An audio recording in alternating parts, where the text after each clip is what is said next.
Combattant, it becomes law. Resistance becomes a duty. Southern Cameroon has the duty to self-resist, self-defense. Yes, brothers and sisters, this is Mr. Lebanon de Yingi.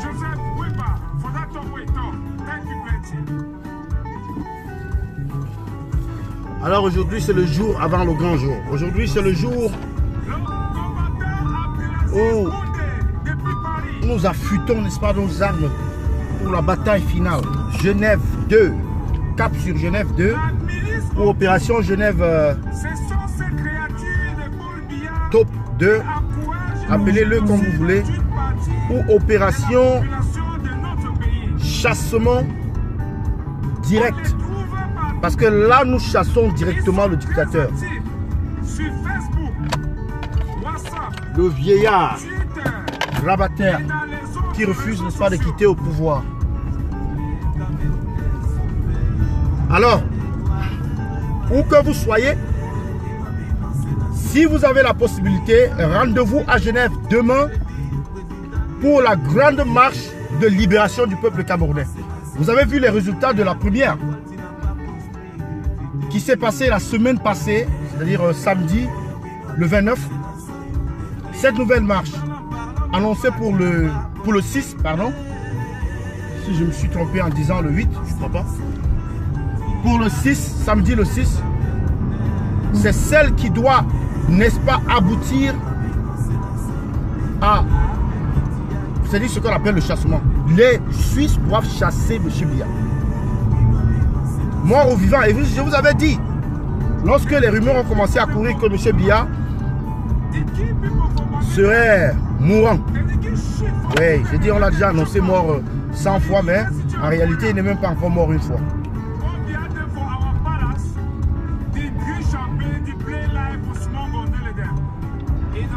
Il n'a même pas encore vu le couloir de la mort une fois. Donc, M. Biya est bel et bien vivant. Il est bel et bien à Genève. Contrairement à ce qui s'est dit ces dernières 24 heures où on parlait, il y avait des, n'est-ce pas, des informations faisant état de son départ imminent de la Suisse. C'est une option. En réalité, M. Biya va rentrer au Cameroun bientôt, mais il n'est pas encore entré. Il est encore à Genève. Donc, lorsque nous allons à Genève le samedi, le 6, c'est pour, n'est-ce pas, opérer un coup de force. C'est pour, n'est-ce pas, pousser les autorités suisses à bout. C'est pousser la population suisse, population helvétique à bout. Pour qu'ils puissent rejeter ce sanguinaire, ce criminel, ce grabataire, ce dictateur hors norme, au nom de Biya. Celui-là qui tue son peuple, celui-là qui affame son peuple, celui-là qui vole l'argent de son peuple. Alors l'opportunité nous est donnée ici, une opportunité en or d'être face à face avec le grabataire afin de lui demander des comptes ou alors afin de le chasser. Vous choisissez lequel des termes, n'est-ce pas, vous convient le plus ou le mieux. Mais la réalité c'est que demain c'est le grand jour. Et un salut particulier à Patrice Ngana, le grand professeur qui depuis je pense le début de cette semaine ou alors le milieu de la semaine subit des attaques venant des sardinards qui bizarrement sont ces voleurs là qui crient non au vol. Des sardinards qui sont des voleurs qui crient non au vol. Qu'est-ce que c'est bizarre? Alors on ne va pas trop s'éterniser sur le problème des sardinards, sur leur faux problème de tribalisme qu'ils créent, mais en réalité c'est eux les tribalistes. Ça dit quelqu'un, ils veulent définir le tribaliste comme ce que cela n'est pas. Le tribalisme, c'est confisquer le pouvoir ou alors accorder des faveurs seulement à des personnes venant de votre aire géographique ou bien tribale. Et vous n'avez qu'à regarder comment fonctionne ce régime et vous reviendrez me dire. Certes, ils vous diront qu'il y a un peu de toutes les tribus dans le gouvernement, dans le régime, mais combien? Quel est le pourcentage? Et dans les positions clés, qui y est? Lorsqu'Ahidjo était président, Ahidjo avait fait confiance à beaucoup de personnes qui n'étaient pas de sa région, qui n'étaient pas de Garoua ou de Maroua ou du Nord. Non. La preuve, c'est qu'il a donné le pouvoir à Paul Biya, qui est à l'opposé, qui est au sud. Ah oui, il a donné le pouvoir à Paul Biya, cadeau. On vous dira que oui, il était forcé, il était ceci, il était cela. Mais il avait plein de personnes, de hauts cadres, qui n'étaient pas du Nord. Et c'est ça qu'on appelle un régime qui n'est pas tribaliste. Mais le régime de M. Biya est bel et bien tribaliste. Il gouverne par la tribu. Et même le fait de s'assurer que il y a une élite au pouvoir chez les Bassa, chez les Bamenda, chez les Bakweri, chez les Bassa, chez les Tikar, chez les Ewondo, chez les Boulou, ainsi de suite. C'est également une forme de tribalisme qui a été créée par M. Biya. Parce que là, au lieu de prôner la méritocratie, on prône plutôt l'appartenance tribale. On va vous dire équilibre régional. C'est quoi cette fausse affaire? C'est une mascarade. C'est un tribalisme institutionnalisé. Parce que là, on dit, on va choisir un cancre chez les Tika, on choisit un autre cancre chez les Bassa, on va choisir un autre cancre chez les Mbo, chez les Douala, chez les Yabassiens, chez les Banen, ainsi de suite. Comme ça, ceux-là vont se calmer. Ils diront qu'ils ont quelqu'un qui est au pouvoir. Mais qui? Un cancre. Parce que le cancre ne dira jamais rien au pouvoir en place. Le cancre ne s'opposera pas à son créateur.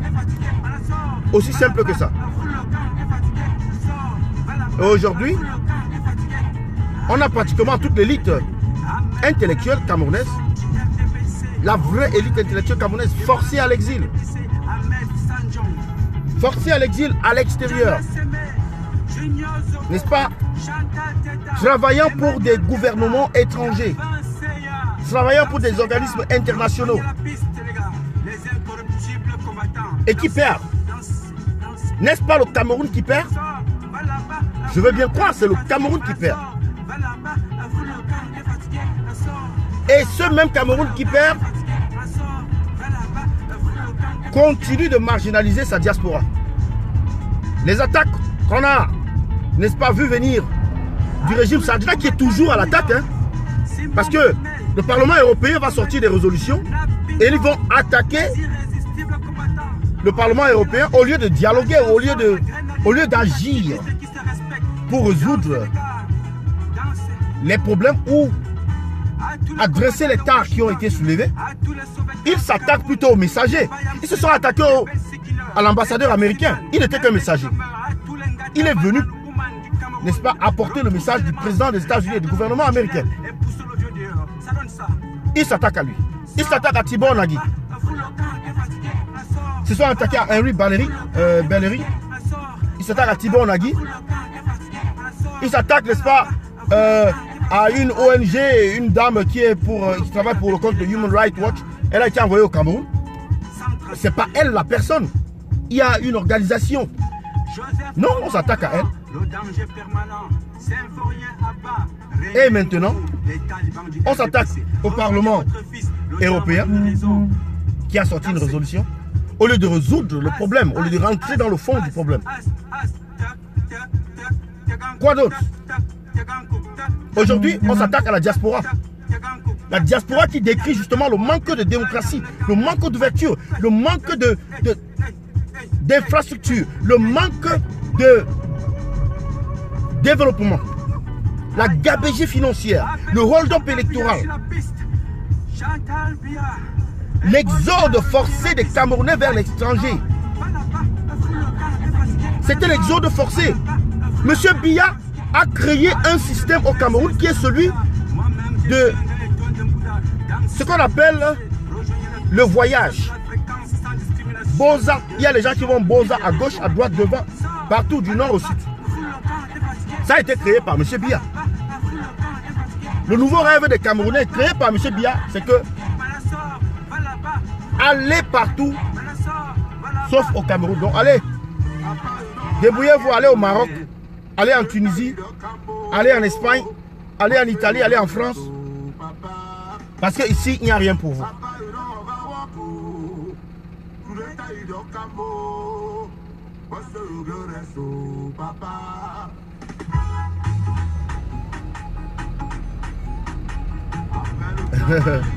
Là, il y a Christine Kameni qui dit que hier, Zobo a mis en pâture Salomon Tchatchet en disant, soit disant que c'est elle qui a mis à nu la dame du RDPC. Et il dit, cet homme est un danger permanent. Ouais, mais Junior Zogo, vous n'avez pas vu comment il a pris du poids? Il vit bien dans sa nouvelle vie qu'il s'est donnée. Celle-là, n'est-ce pas, de narguer la révolution. Il vit bien. Mais doit-on s'occuper d'un tel personnage? Moi, je crois qu'il faut le laisser dans son délire. Parce que le fait même de le mentionner, le fait même d'aller suivre ses directs, le fait même d'en parler, lui donne une certaine autorité, ça lui donne une certaine présence. Donc, dans les réseaux sociaux, pour mieux gérer certaines personnes, il faut simplement les ignorer, quoi. Ça se gère facilement comme ça. Donc, alors que le gouvernement camerounais continue à blacklister la diaspora camerounaise et le faisant, crée lui-même un problème de devise. C'est-à-dire la diaspora là, qui est supposée apporter, n'est-ce pas, des devises au Cameroun, n'apporte plus rien. C'est-à-dire ceux-là à qui on refuse le séjour au Cameroun étaient porteurs, n'est-ce pas, d'atouts financiers. La diaspora, c'est quand même un pouvoir, n'est-ce pas, financier, économique, de plus de 10% sur l'économie camerounaise. Aujourd'hui, on parle d'un problème de devises. Et les Sardinats continuent, n'est-ce pas, de blacklister les Camerounais, refusant de donner les visas aux Camerounais, ou alors aux soi-disant Camerounais, anciens Camerounais ou ex-Camerounais, tout comme ils veulent les appeler. Nous, on ne reconnaît pas ces histoires de ex-Camerounais, nouveaux Camerounais. Non, on est Camerounais, point barre. Je n'ai pas choisi de naître là où je suis né. Je suis né à Douala, à l'hôpital de district de Deido. Je suis Camerounais, Piang. Je n'ai pas demandé à Paul Biya. Paul Biya, c'est qui? Paul Biya passera, le Cameroun restera. Paul Biya, c'est qui? Je suis Camerounais. Même si je prends la nationalité américaine, je suis Camerounais. Paul Biya, c'est qui? Lui, il n'a pas un passeport suisse. Combien de membres de son gouvernement ont des passeports étrangers? Et ces sportifs qui ont la double nationalité. Quand il faut parler de Ngannou, Francis Ngannou, le gars qui fait dans les mixed martial arts, ils sont fiers de dire que c'est un Camerounais. Ils sont même fiers de dire que Mbappé, Kylian Mbappé est Camerounais. Dear brothers and sisters, this video is about the revolution. I am with Professor Patrick Garang, who has been accused falsely by the Sardinals that he's a tribalist. Whereas they are the ones who are ruling Cameroon, basing their practice on tribes and tribalism. We have to say no to this practice. So, Mr. Patrice Garand, you get my support because this regime is the one who created tribalism in Cameroon. When you go back to the Ahidjo's era, there was no tribalism in Cameroon. He was using people from all parts of Cameroon based on their merit. The proof is that Mr. Biya became the president. He's from the south. Mr. Ahidjo is from the north. But he became the president, not being part of the president's tribes or regional,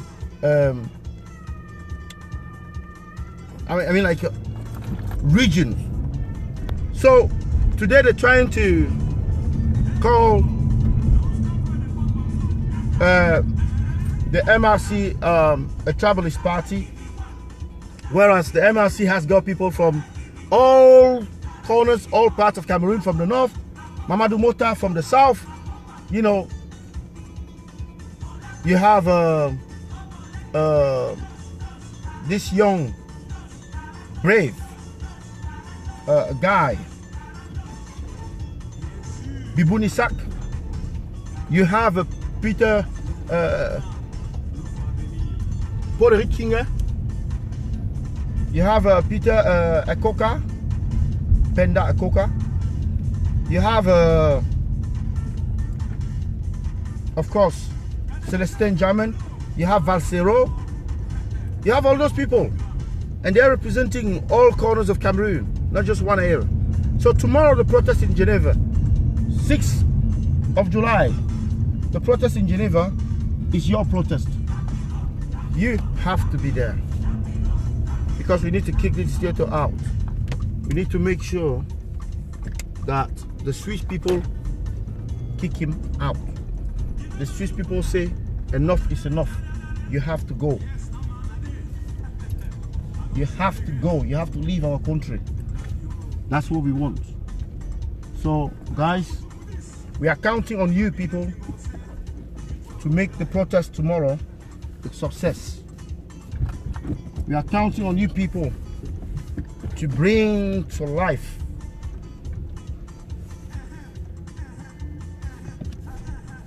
this protest in Geneva tomorrow.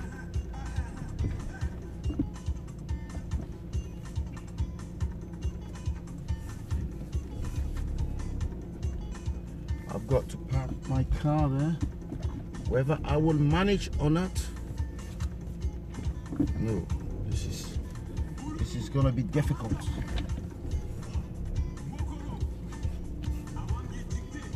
But I have to make sure. Marché central à Gotroui. Yeah, Chakana, fall before. Monsieur. I've got a license. Ah oui, j'ai un permis quand même.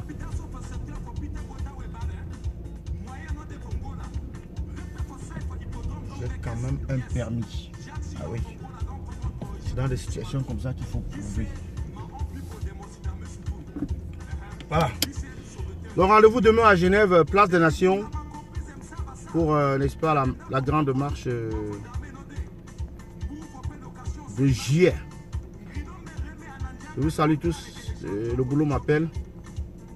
Il est temps, n'est-ce pas, de partager la vidéo, les gars. Bonne journée à vous. C'était le Banane de Yingui. À bientôt.